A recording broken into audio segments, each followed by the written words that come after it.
An All-American linebacker, an SEC offensive lineman are now Mountaineers, and the number one edge rusher in the country could be next. That's right. Rich Rodriguez continues to be active in the transfer portal as he looks to reshape the West Virginia football roster, and he is certainly finding some success. The Mountaineers have received 2 commitments this past week, and we'll talk about those, plus a third who could be on the way. This is another special edition of Kuz's Corner. First, welcome back to the show. For those that don't know, I'm Jonathan Martin. I'm filling in once again for our good friend Kuz as he continues his much-deserved vacation. Appreciate those who took the time to watch our episode from earlier this week where I opened up my mailbag, our Martin's mailbag. Really appreciate that. And I appreciate you tuning in once again here for this. A couple of big commitments.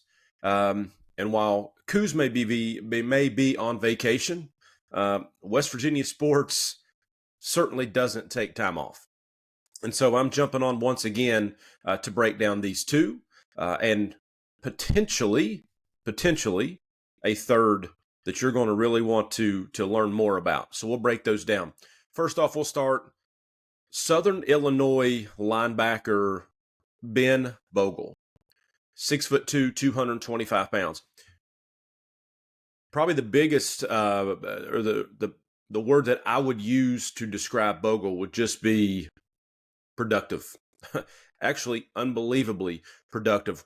When Bogle left Southern Illinois and entered the portal, again, 6'2", 225, Wake Forest, Virginia Tech, Oklahoma State, West Virginia, a long list of schools got involved pretty quickly. Ultimately, West Virginia was able to secure his commitment. Bogle played 2 years, and again, just as productive can be. Was an FCS All-American.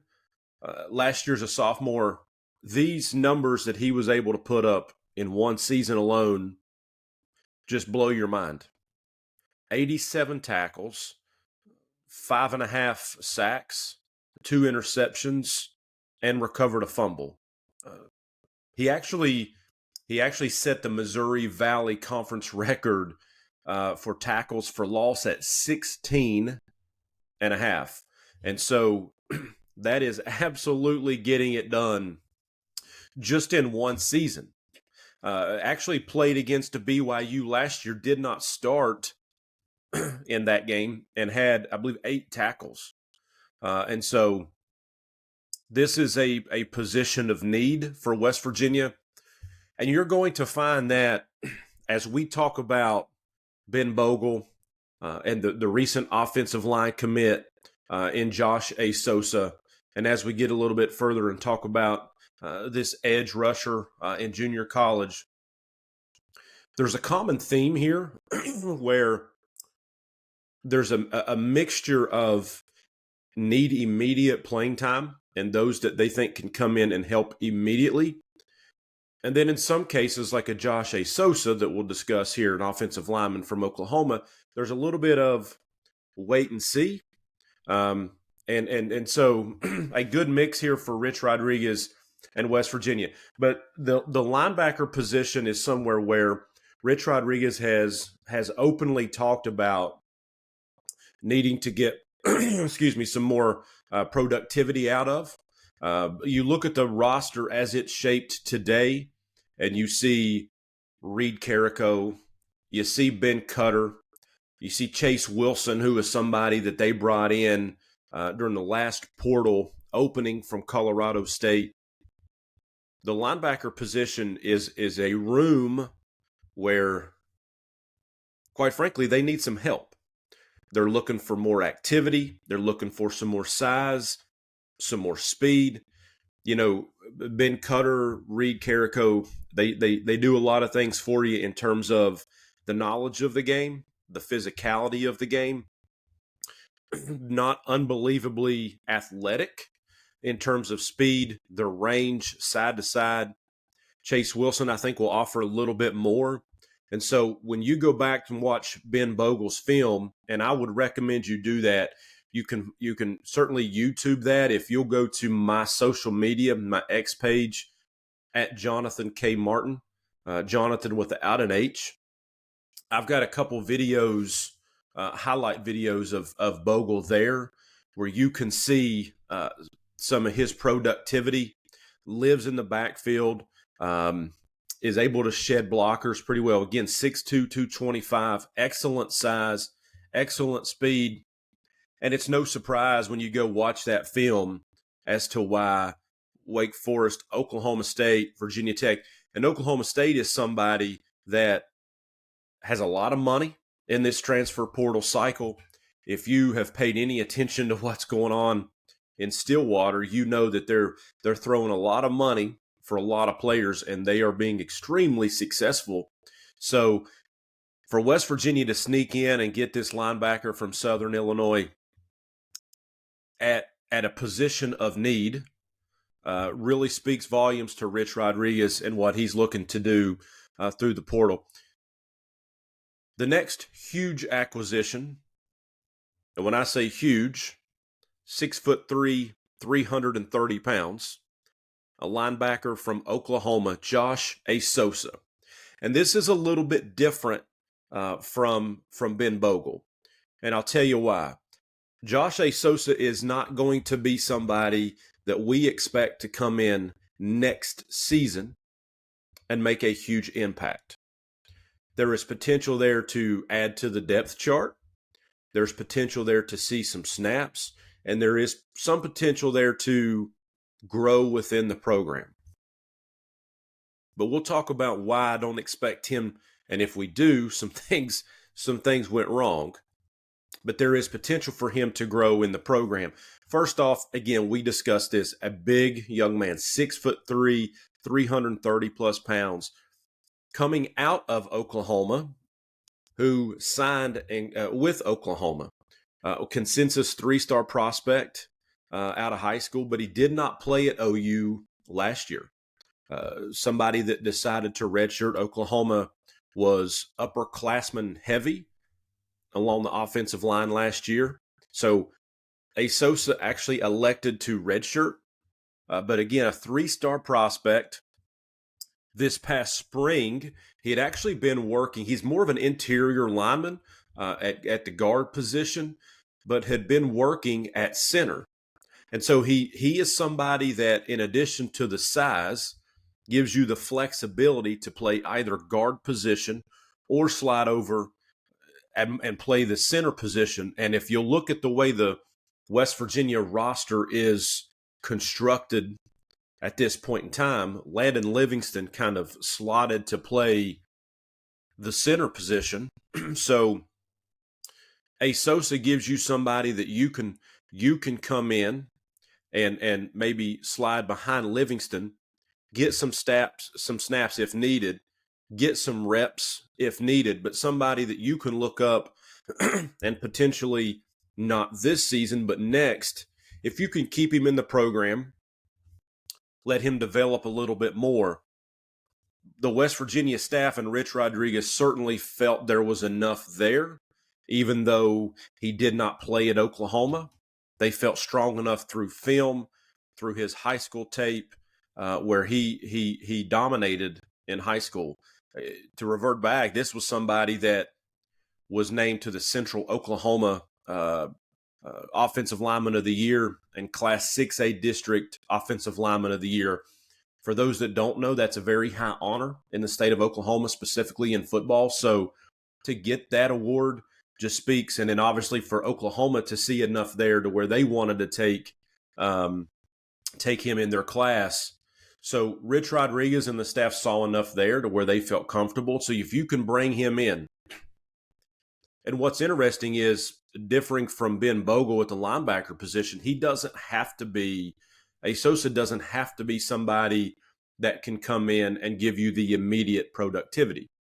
If you'll look at what West Virginia has done specifically through the portal at the offensive line position, and I'm of belief that they're not finished yet, You take somebody like a Tykeist Crawford, an offensive lineman they got through the portal, a senior.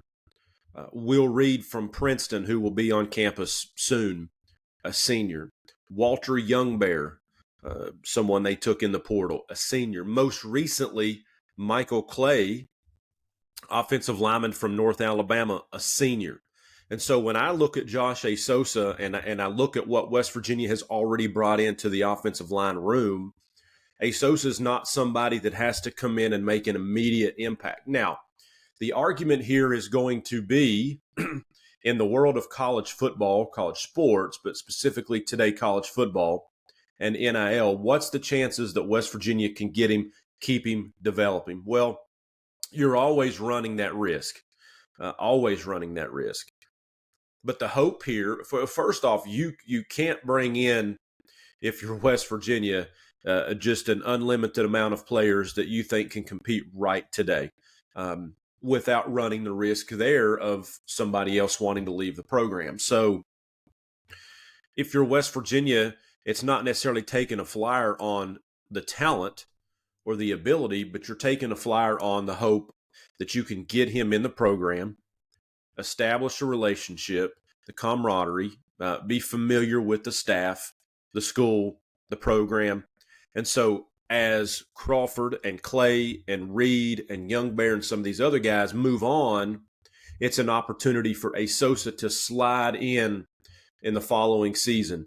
And so West Virginia and Rich Rod felt that they saw enough. And if you'll go back once again, as I talked about Bogle earlier, if you can go back and look at some of his tape, for 6'3", 330 pounds, he's an athletic young man.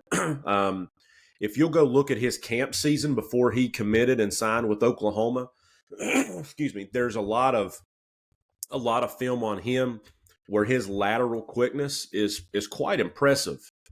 And so would encourage you to do that. But as Bogle is someone, the linebacker is someone that West Virginia is looking to come in and make an immediate impact. Josh Asosa is somebody that you can bring into the fold and develop. And if he has to play some snaps, I do believe that they feel comfortable enough to where they might be able to run him out there. But the long-term goal for him is to develop in the program once some of these guys that they have already brought in into position move on and finish up their Mountaineer career. 2 commitments, and I noted a third potentially on the way. And this is a player that I think maybe generates the most excitement. A young man by the name of Josh Shanklin from Los Altos Hill, California, Community College. 6'4", 225 pounds, an edge rusher. Started the show by saying the number 1 player in the country, and that's correct. 247 Sports actually rates Shanklin as the number 1 junior college edge rusher and the number 5 player overall, regardless of any position, in the entire country. Now, I'm going to preface this by saying it is not going to be easy to land his services. As you would imagine, with that size at 6'4", 225, at that rating from 247, there's a lot of people, a lot of schools involved. West Virginia is involved. He has already taken an official visit to Ole Miss, plans to visit Missouri, plans to visit Arizona State, and who knows who else is going to be jumping into the mix. I would imagine several schools will try to get involved. Good news for West Virginia. He recently took an official visit to West Virginia, and so they have a little bit of an upper hand. Already visited Ole Miss, already visited West Virginia with the plan to go to Missouri and Arizona State. There's a reason why Shanklin got that number 1 edge rusher ranking by 247. Last year during his freshman season, 64 tackles in 1 year and 14.5 sacks. So you can kind of see the trend here that Rich Rodriguez and Zach Alley, defensive coordinator, you can kind of see the trend here. Ben Bogle, 87 tackles. Josh Shanklin, 64 tackles. Bogle, 5.5 sacks. Shanklin, 14.5 sacks. These are during one season. This isn't over a career. And so it's clear that Zach Alley is trying to get athletic on the defensive side of the ball. It's clear that Zach Alley is trying to get immediate impact players. And it's clear that he's trying to get guys that can live and have shown productivity in getting in the backfield. In the Big 12 Conference, obviously, you see a lot of pass heavy, but in these spread offenses that a lot of schools are running today, this is somebody that can come in and potentially make that immediate impact with the size, the speed, the athletic ability that you're looking for. So again, not going to be easy. It has been reported multiple places that Shanklin enjoyed his official visit to West Virginia, that he was able to connect with Jeff Castile and Jake Castile that are both on staff at West Virginia, and that that Shanklin is intrigued about how West Virginia can use him on the defensive side of the ball and showcase his skill set. He's going to have 3 years left. And so if you look at all three of these players, I like the fact that Bogle has 2 years left. Sosa has 4 years left. Shanklin has 3 years left.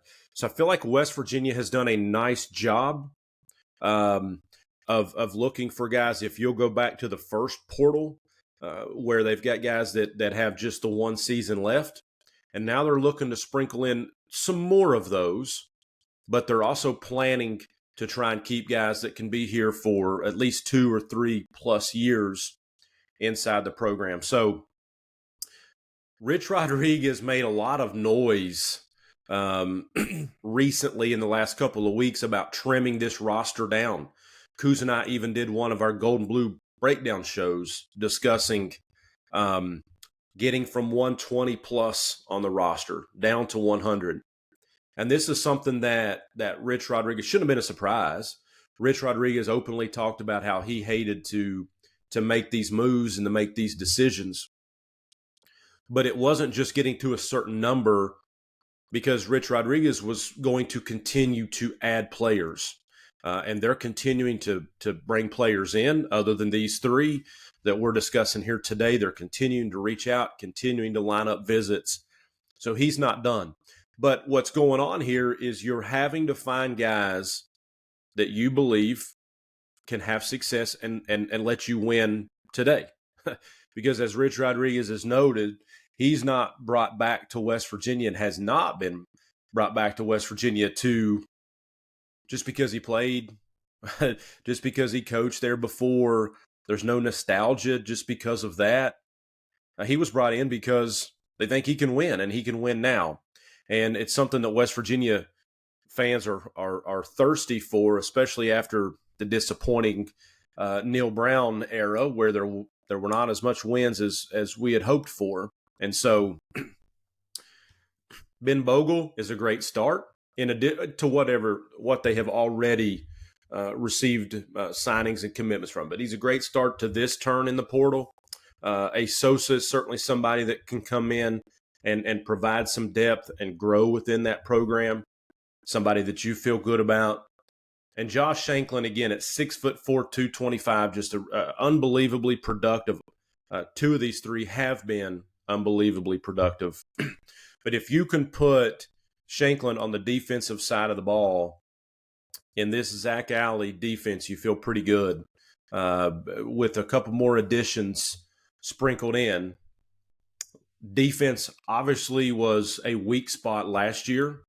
I think Rich Rodriguez knows this. I think that's one of the reasons why he went out and threw big money at Zach Alley, somebody that comes with a pedigree, resume, a big name from Oklahoma. And so it's noticed by Rich Rodriguez and this staff that the defensive side of the ball has to be improved. And so it's not, shouldn't be surprising to see this is an area where they are looking to attack. Still more work to be done. I actually noted in our prior episode that I did, one of the questions posed to me was, what's more likely, 5 wins or 10 wins next season? I actually felt, as the way the roster was constructed today, and again, a lot could change, that West Virginia was likely closer to the 5 wins. I think there's a couple reasons that I broke that down. One being, I felt like there was still work to be done on this roster as we moved away from what was left over from Neil Brown. And then I also thought that you had to weigh the fact that Rich Rod was implementing new players, new staff, new philosophy, new schemes.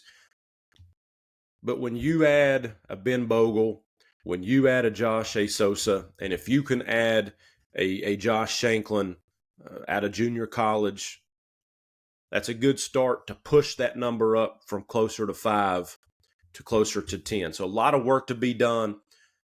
Something that we're going to continue to keep an eye on as we move forward, because, again, there's a lot of activity.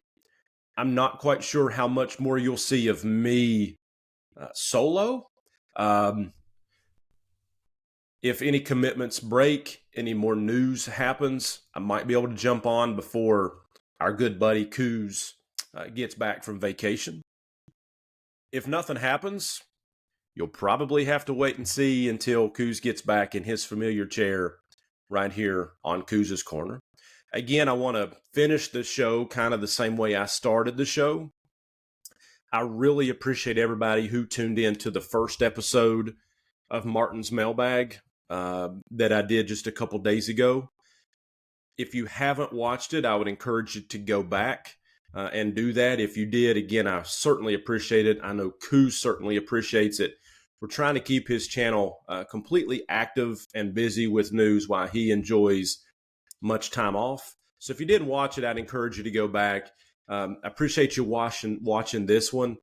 If you can, I know that if you like, comment, subscribe, those are some things that you can do that don't cost you anything. I know Coos would greatly appreciate it. I would greatly appreciate it. It helps his algorithm.